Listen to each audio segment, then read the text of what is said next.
भक्तों, अधर्म पर धर्म की विजय के इस पावन पर्व होलिका दहन की आप सभी भक्तों को मंगलमय शुभकामनाएं एवं बधाइयां। इस साल 2026 में होली का जो पर्व है वह बेहद ही शुभ और मांगलिक होने वाला है, क्योंकि इस साल जो होली पड़ने वाली है उसे दिन बेहद ही शुभ संयोग बना रहे हैं और यह होली बेहद ही दुर्लभ संयोगों के साथ आ रही है। भक्तों, आज की वीडियो बहुत ही खास और ज्ञानवर्धक साबित होने वाली है, क्योंकि आज की इस वीडियो में हम बात करेंगे कि इस वर्ष 2026 में भक्त प्रहलाद की विजय और होलिका दहन की पावन रात्रि की कब है। भक्ति बड़े ही कंफ्यूजन की स्थिति में है, तो आज हम आपकी इसी कंफ्यूजन को दूर करने वाले हैं। साथ ही जानेंगे कि इस वर्ष 2026 में होली हमें कब मनानी चाहिए, विशेष रूप से जलाने वाली होली जिस दिन होलिका का दहन होता है। होलिका का दहन हमें किस दिन करना है, दहन किस दिन हमें मनाना चाहिए, क्योंकि प्रतिवर्ष जो होलिका दहन आती है वह एक तो भद्रा रहित समय में आती है और हिंदू पंचांग के अनुसार इस दिन ग्रहण भी है। अब आपके इन्हीं सवालों के उत्तर हम इस वीडियो में देने वाले हैं। अगर ग्रहण है, भद्रा रहेगी, तो फिर वह कौन से कार्य है जो करना है नहीं करना है, होली कब मानना है और होलिका दहन कब किया जाएगा, क्योंकि जो होलिका दहन है उसका हिंदू धर्म बड़ा ही विशेष महत्व है।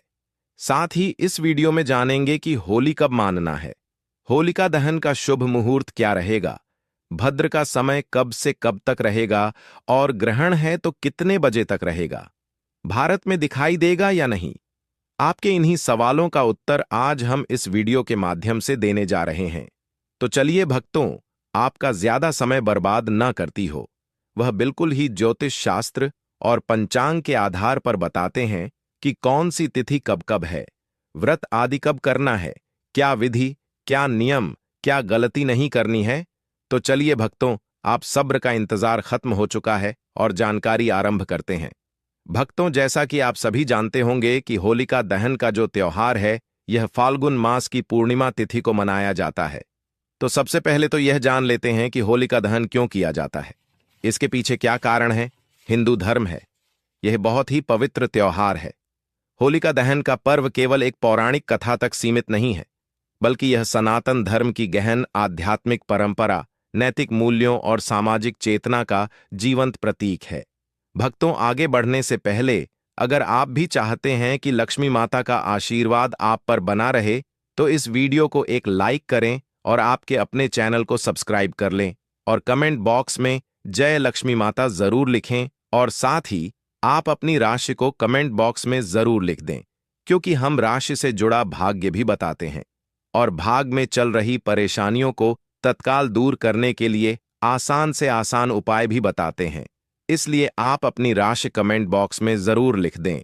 यह उत्सव फाल्गुन पूर्णिमा की रात्रि में मनाया जाता है और इसके मूल में भक्त प्रहलाद, असुरराज हिरण्यकश्यप और होलिका की कथा निहित है। हिरण्यकश्यप अहंकार और अधर्म का प्रतीक था, जिसने अपनी शक्ति के मद में स्वयं को ईश्वर घोषित कर दिया था और अपने राज्य में भगवान विष्णु की भक्ति पर प्रतिबंध लगा दिया था। किंतु उसका पुत्र प्रहलाद अटल श्रद्धा और सच्ची भक्ति का प्रतीक बना रहा। जब अत्याचार अपनी सीमा पार कर गया, तब हिरण्यकश्यप ने अपनी बहन होलिका, जिसे अग्नि से न जलने का वरदान प्राप्त था, को आदेश दिया कि वह प्रहलाद को गोद में लेकर अग्नि में बैठे ताकि उसकी मृत्यु हो जाए। किंतु ईश्वर की कृपा और सच्ची भक्ति की शक्ति के कारण प्रहलाद सुरक्षित रहे और होलिका स्वयं अग्नि में भस्म हो गई। इस घटना ने यह सिद्ध कर दिया कि वरदान, शक्ति और अहंकार भी धर्म और सत्य के सामने टिक नहीं सकते। होलिका दहन इसी दिव्य प्रसंग की स्मृति में मनाया जाता है, जो यह संदेश देता है कि बुराई चाहे कितनी भी प्रभावशाली क्यों न प्रतीत हो, अंततः उसकी पराजय निश्चित है। यह पर्व हमें अपने भीतर झांकने की प्रेरणा देता है। हमारे मन में छिपे क्रोध, लोभ, ईर्ष्या, द्वेष, अहंकार और नकारात्मक विचार ही वास्तविक होलिका हैं, जिन्हें हमें ज्ञान और सत्कर्म की अग्नि में समर्पित करना चाहिए। जब लोग सामूहिक रूप से लकड़ियां और उपले एकत्र कर अग्नि प्रज्वलित करते हैं, तो वह केवल एक परंपरा नहीं होती, बल्कि यह प्रतीक होता है बुरे संस्कारों के धन और नए जीवन की शुरुआत का। सामाजिक दृष्टि से भी होलिका दहन अत्यंत महत्वपूर्ण है। यह पर्व समाज में एकता, भाईचारा और सद्भाव को सुदृढ़ करता है। लोग अपने मतभेद भुलाकर एक साथ इकट्ठा होते हैं, अग्नि की परिक्रमा करते हैं और परिवार तथा समाज की सुख समृद्धि की कामना करते हैं। ग्रामीण क्षेत्रों में यह नई फसल के आगमन और कृषि समृद्धि से भी जुड़ा हुआ है, जिससे यह प्रकृति और मानव जीवन के गहरे संबंध को दर्शाता है। आध्यात्मिक रूप से यह पर्व हमें यह विश्वास दिलाता है कि ईश्वर सदैव धर्म के पक्ष में खड़े होते हैं और सच्चे भक्तों की रक्षा अवश्य करते हैं। इस प्रकार होलिका दहन केवल एक धार्मिक अनुष्ठान नहीं, बल्कि आत्मशुद्धि, नैतिक साहस, अडिग आस्था और सकारात्मक परिवर्तन का महापर्व है, जो हमें हर वर्ष यह स्मरण कराता है कि जीवन में कितनी भी कठिन परिस्थितियां क्यों ना आएं, यदि हमारे भीतर सत्य, श्रद्धा और धर्म की ज्योति प्रज्वलित है, तो अंततः विजय हमारी ही होगी। चलिए भक्तों, अब हम शास्त्र द्वारा कुछ नियम है जो होलिका दहन के हैं, जो कि शास्त्रों में इसके 3 नियम बताए गए हैं। तो भक्तों, हम आपको होलिका दहन के शुभ मुहूर्त और तिथि के बारे में बारी बारी से बता देते हैं। फिर हम आपको सही डेट, टाइम और शुभ मुहूर्त के बारे में जानकारी देंगे। उसके बाद पूजा विधि के बारे में बताएंगे। तो वीडियो के अंत तक बने रहिएगा, वीडियो को आधा अधूरा छोड़कर ना जाए, अन्यथा आपसे इतनी ज्ञानवर्धक जानकारी छूट सकती है। तो भक्तों, इस वर्ष की जो पूर्णिमा है, इस वर्ष वह शुरू हो रही है 2 मार्च को पूर्णिमा शाम को 5:55 पर शुरू हो जाएगी और 3 मार्च को यह 5:07 पर समाप्त हो जाएगी। तो ऐसे में प्रदोष व्यापिनी होनी चाहिए। यह पहली शर्त है होलिका दहन के लिए कि पूर्णिमा जो है, जिस दिन प्रदोष व्यापिनी हो, उस दिन होलिका का दहन करना चाहिए। तो प्रदोष व्यापिनी तो पूर्णिमा केवल 2 मार्च को ही मिल रही है, 3 मार्च को। तो पूर्णिमा 5:07 पर ही समाप्त हो जाएगी, तो प्रदोष काल में नहीं जा रही है। इसीलिए 2 मार्च को पूर्णिमा प्रदोष व्यापिनी है। अब 2 मार्च को परेशानी यह है कि भद्रा है। 2 मार्च को शाम को भद्रा भी शुरू हो जाएगी 5:55 पर। जैसे पूर्णिमा शुरू हुई वैसे भद्रा शुरू हुई, क्योंकि इसके विषय में सीधा लिखा है कि पूर्णिमा के दिन चौथे प्रहर में भद्रा होनी ही होनी है। तो अब क्योंकि भद्रा है 2 मार्च को, तो हम नहीं कर सकते। अगर हम प्रथम दृष्टया, जब तक हम पुराणों के मैं आपको जानकारी ना दूं, तब तक तो यही दिख रहा है ना कि भद्रा है, तो कैसे करेंगे। और अगले दिन सुबह तक भद्रा है। अच्छा जी, चलो आप 3 मार्च की सोचें। तो 3 मार्च की परेशानी यह है कि 3 मार्च को ग्रहण है। ग्रहण जो है वह भारतीय समय अनुसार दोपहर में शुरू हो जाएगा। अब आते हैं शास्त्र के नियम, जिनकी हमें सदा आवश्यकता होती है। जब भी परेशानी आती है तो शास्त्र के 3 नियम हैं जो प्रमुख रूप से माने गए हैं। उनको अब हम एक एक करके जानते हैं।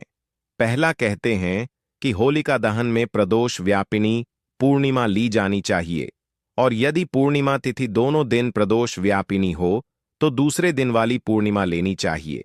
और यदि प्रदोष में भद्रा हो तो भद्रा के मुख की घड़ी को छोड़कर पंच की घड़ी को त्याग कर प्रदोष वेला में दहन करना चाहिए।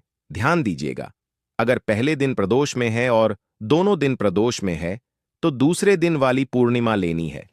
पर यहां क्या है, दूसरे दिन प्रदोष में है, नहीं तो अधिकांश पंचांगों और उत्तर भारत, पंजाब, लुधियाना सहित के अनुसार होलिका दहन 3 मार्च को शाम 6:26 से 8:55 तक का मुहूर्त है, क्योंकि ग्रहण के कारण सूतक और अन्य नियमों से बचते हुए प्रदोष काल में पूर्णिमा व्याप्त रहती है और भद्रा का मुख्य प्रभाव टल जाता है। तो भक्तों, 3 मार्च को ही होलिका दहन करेंगे और रंग वाली होली 4 मार्च को मनाई जाएगी। अब आते हैं पूजा विधि पर। होलिका दहन सरल लेकिन भावपूर्ण है। आवश्यक सामग्री: होलिका, लकड़ी का ढेर, प्रहलाद जी की मूर्ति या चित्र, फूल, चंदन, रोली, अक्षत, दूध, दही, घी, गुड़, नारियल, कमल, गट्टा, तिल, जौ, चने की दाल, काले तिल, सूखे फल, सुपारी, पान, लौंग, इलायची, 1.25 किलो, गुड़, 1.25 मीटर, लाल कपड़ा, 4 प्रकार के अनाज, होलिका व्रत कथा की पुस्तक, स्थान शुद्धिकरण, दहन स्थल पर गंगा जल छिड़कें, होलिका ढेर बनाएं जिसमें प्रहलाद जी का प्रतीक रखें, संकल्प स्नान कर शुद्ध वस्त्र धारण करें, आसन लगाकर पूर्व या उत्तर दिशा में बैठें, संकल्प लें, मैं अमुक होलिका व्रत कर रहा हूं, पूजन होलिका की परिक्रमा करें, 3 या 7 बार मूर्ति पर तिलक लगाएं, फूल चढ़ाएं, पंचामृत अर्पित करें, गुड़ और नारियल भेंट करें, कथा पाठ, होलिका प्रहलाद कथा पढ़ें या सुनें, कथा के अंत में आरती करें, दहन मुहूर्त में घी डालकर अग्नि प्रज्वलित करें, परिक्रमा करते हुए होली का जयकारा लगाएं, उपसंहार। अग्नि शांत होने पर राख लगाएं, ब्राह्मण को दान दें। यह धन बुराई पर अच्छाई की विजय का प्रतीक है। भक्तों, शुभ होली। यदि कोई संदेह हो तो स्थानीय पंडित से पूछें। वीडियो लाइक, शेयर करें और चैनल सब्सक्राइब करें। जय श्री प्रहलाद। जय भगवान विष्णु। पहले दिन ही केवल प्रदोष में है और भद्रा हो तो भद्रा के मुख की घड़ी है, उसको त्याग देना चाहिए और प्रदोष वेला में दहन करना चाहिए, अर्थात जब भद्रा का मुख चल रहा हो उस समय में न करके उसके बाद प्रदोष वेला में इसको किया जाना उत्तम रहता है। दूसरा नियम क्या कहता है? दूसरा नियम कहता है कि यदि पहले दिन यानी चतुर्दशी मिश्रित पूर्णिमा वाले दिन रात्रि भर भद्रा हो एवं दूसरे दिन प्रदोष के समय पूर्णिमा का उत्तरार्ध रहे, तब भी उस समय यदि चंद्र ग्रहण हो तो ऐसे अवसर में पहले दिन भद्रा हो तब भी सूर्यास्त के पहले होली मंगला देनी चाहिए कि यदि दूसरे दिन प्रदोष के समय पूर्णिमा हो और भद्रा उससे पहले समाप्त होने वाली हो लेकिन चंद्र ग्रहण हो तो उसके शुद्ध होने के बाद ही स्नान करके होलिका दहन करना चाहिए। अब तीसरी जो कंडीशन है उस पर ध्यान दें। कहते हैं कि यदि पूर्णिमा तिथि को पहले दिन प्रदोष के समय भद्रा हो और दूसरे दिन सूर्यास्त से पहले ही पूर्णिमा तिथि समाप्त हो रही हो, जैसे कि इस बार समाप्त हो रही है, तो भद्रा के समाप्त होने की प्रतीक्षा करके सूर्योदय होने से पहले होली का दहन करना चाहिए। यहां तक कहते हैं शास्त्र कि यदि पहले दिन मान लो प्रदोष में पूर्णिमा ना हो और बाद में जब पूर्णिमा आए तो रात्रि भर भद्रा हो और दूसरे दिन भी सूर्यास्त से पहले ही पूर्णिमा समाप्त हो रही हो, तो ऐसे में पहले दिन भद्रा हो तब भी भद्रा के पुच्छ में होली का दहन कर देना चाहिए। यह शास्त्र के प्रमुख नियम है जो मैंने आपके सामने रखे हैं। अब इस वर्ष जो है कि पूर्णिमा प्रथम दिन पहले दिन अर्थात 2 मार्च को प्रदोष व्यापनी है और भद्रा शुरू हो जाएगी 5:50 पर, परंतु अगले दिन प्रदोष व्यापनी है नहीं और ग्रहण भी है। तो ऐसी अवस्था के लिए हमारे शास्त्रों में सीधा निर्देश है। इसको एक बार सुन लीजिए और निर्णय सामने होगा। ऐसी अवस्था के लिए शास्त्र कहते हैं कि इदम चंद्र ग्रहणस्थ वेद मध्य कार्यम अगस्तोदय परण प्रदोष पूर्णिमा सत्व ग्रहण मध्य एवं, अर्थात कभी भी यदि ऐसी स्थिति उत्पन्न होती है कि आपके प्रथम दिवस पर प्रदोष में पूर्णिमा है और भद्रा है और दूसरे दिन पर ग्रहण हो रहा है और पूर्णिमा पहले ही समाप्त हो रही है, तो उस अवस्था में ग्रहण के दिन तो किसी भी हालत में आप कर ही नहीं सकते। आपको जिस दिन भद्रा है और प्रदोष काल है, प्रथम दिवस पर उस दिन ही भद्रा के पुच्छ में होलिका दीपन होलिका दहन कर देना चाहिए। भद्रा पुच्छ के समय की सीधी सीधी आपको परमिशन दी गई है।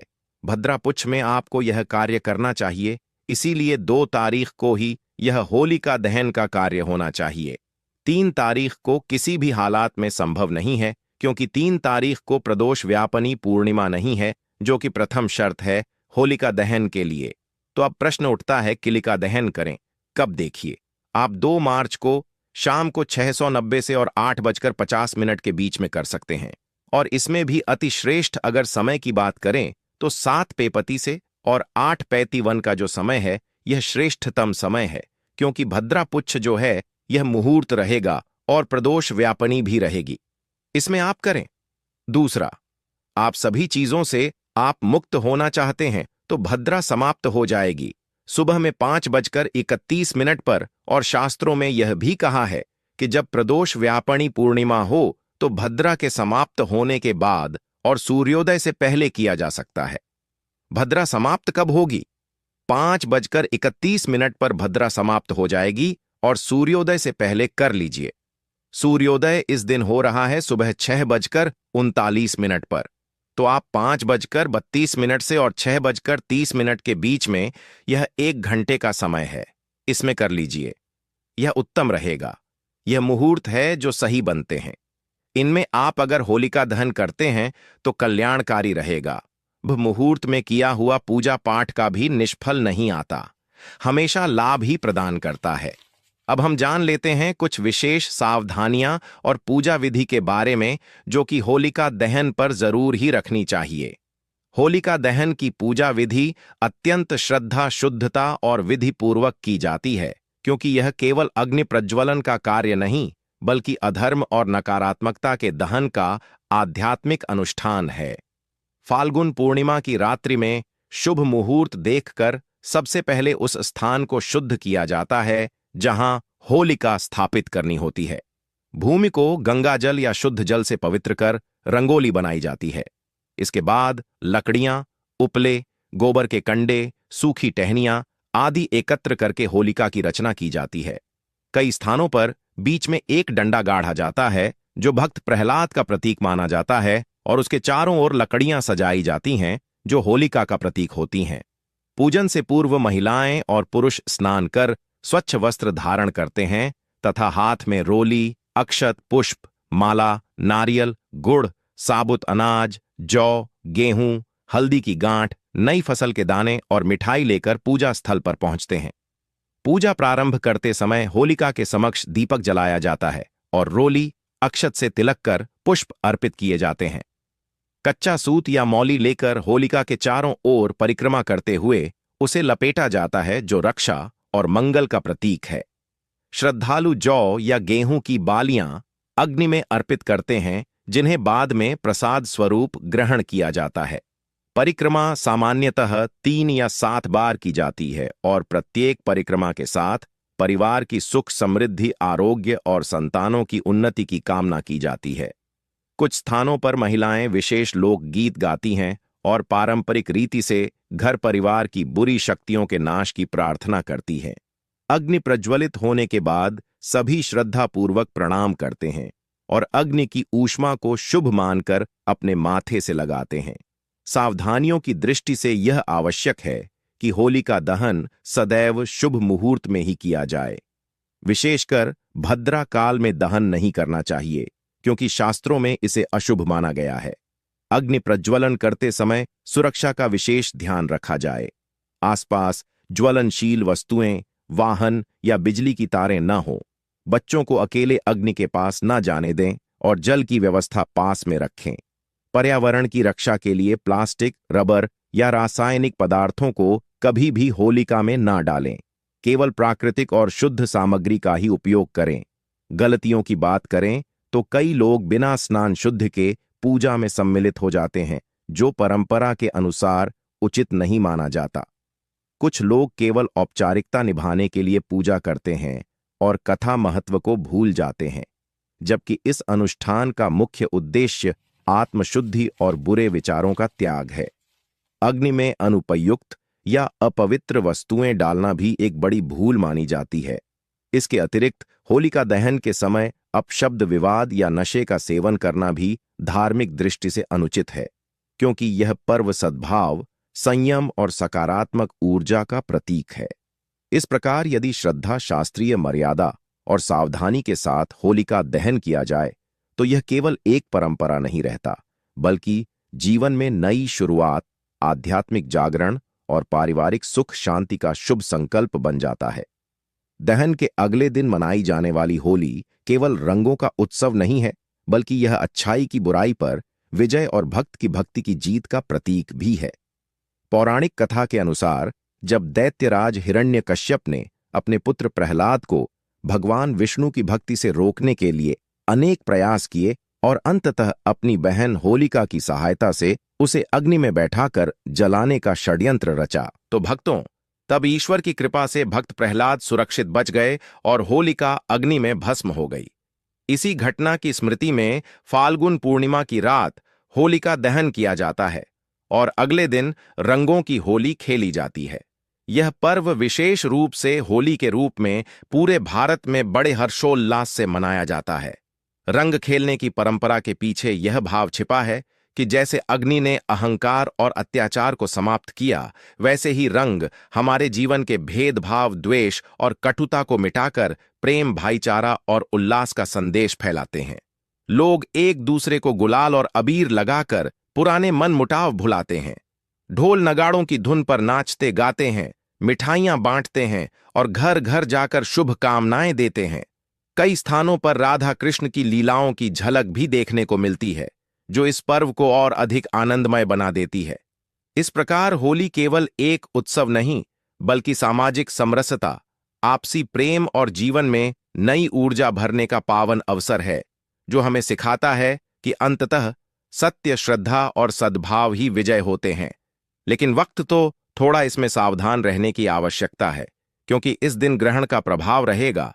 होलिका दहन साल 2026 में होली के अवसर पर फाल्गुन पूर्णिमा यानी 3 मार्च को पूर्ण चंद्र ग्रहण लग रहा है, जो लगभग दोपहर 3:20 पर शुरू होकर शाम 6:46 तक रहेगा और इसकी पूर्ण अवस्था करीब 4:35 से 5:33 के बीच मानी जा रही है।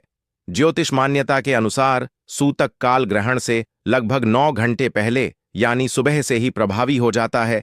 इसलिए उस दिन शुभ कार्य, पूजा अनुष्ठान और रंग खेलने से परहेज किया जाता है और होलिका दहन भी ग्रहण समाप्ति के बाद ही करना उचित माना जाता है।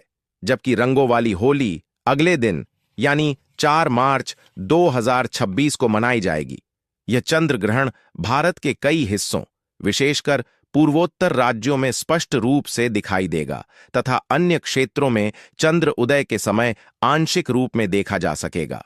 हालांकि वैज्ञानिक दृष्टि से ग्रहण का पृथ्वी पर कोई नकारात्मक भौतिक प्रभाव नहीं पड़ता, क्योंकि यह सूर्य, पृथ्वी, चंद्रमा की खगोलीय स्थिति का सामान्य परिणाम है। लेकिन धार्मिक मान्यताओं के अनुसार इसका मानसिक और आध्यात्मिक प्रभाव माना जाता है।